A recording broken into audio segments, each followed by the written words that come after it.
Well, I always wanted to create a program that allowed the students to have a positive experience like I had in high school. I want them to have the best opportunities to do things that I did, or even maybe better. The idea of working together in a group to create something larger than they can create individually. That's the skill that we talk about all the time, is how can my contribution to the group create something larger, bigger than I can create on my own. I think the process of what we do is more important than the product.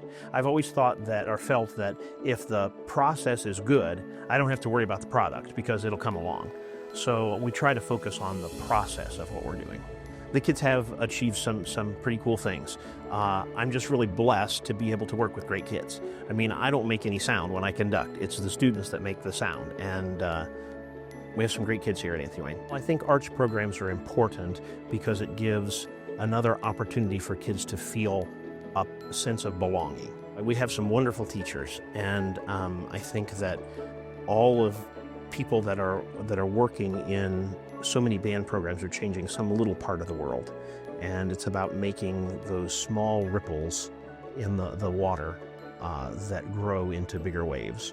I mean, I love when I hear former students that come back and they tell me that, hey, I went to see the symphony the other night, or those types of things. I have a few that have gone into music as music education majors, and some that are currently teaching. So that's great to see them in those positions. It's just an honor that someone would think that my contributions to what we're doing is worthy of some award. I just try to do my job to the best of my ability, and try to work with the kids and make the best music that we can. Scrap for Art's mission is to save items from getting thrown away and getting into the landfills. We take donations, and then we turn around and sell those items for a very low cost. I think I'm one of those kids who, when I was in 6th grade, I knew I wanted to be a teacher. And my father worked at the art museum, so I knew arts education was very important to me. And then I got the opportunity to go to Bowling Green State University and teach art for early childhood, art for special needs, and work with student teachers, placing student teachers.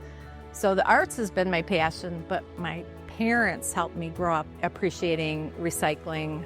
That's what I love about Scrap for Art. It's making materials available, it's the recycling aspect. We do outreach all over. We're getting ready to do a big event for the Girl Scouts. We support festivals. The opportunity came to move to Crosby Gardens in the Artist Village, and we're so excited to be here.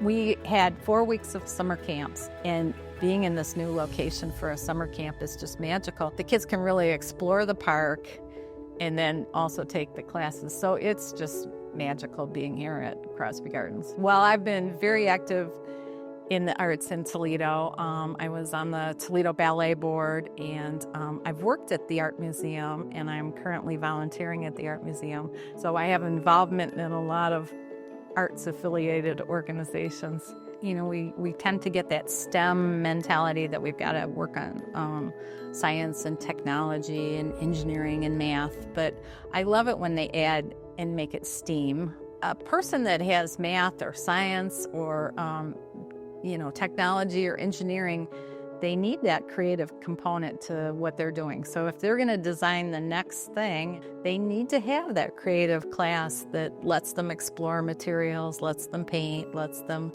work with different materials.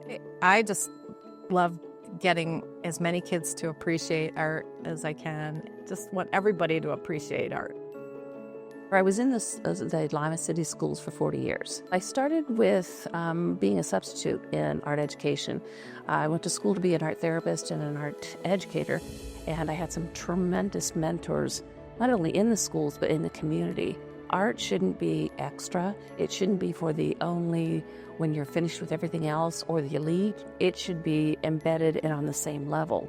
And it was only when we kind of siloed education that we thought it should be in a different area.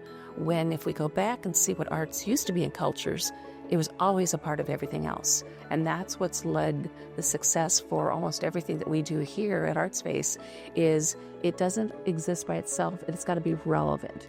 ArtSpace is pretty unique because it is a downtown, heart of the city arts center. We have exhibits and events and education. Well, the reason we do art therapy is at one time Mercy Health had an art therapist, but they wanted to have something for the behavioral unit, and they thought just doing some art would be good. Well, that's where my art training for therapy would come in. And what's happened now is we've gone into the hospital and we have found that there's an 86% change of mood for the better after art therapy. And then we're finding out, which is really exciting, that art and healing go hand in hand. And it's just recent research that we found it's because it was healing your brain. It's good for your health.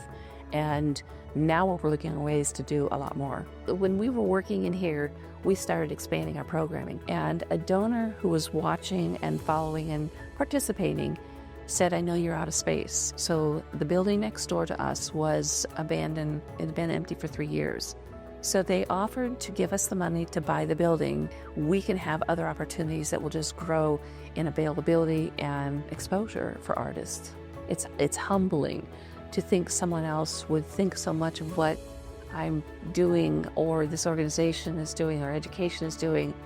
But the fact that there's an organization that says these things are important to us, these things not only in a community need to happen, but we need to have arts as humans, so people that call others out to help that message grow is really important to me.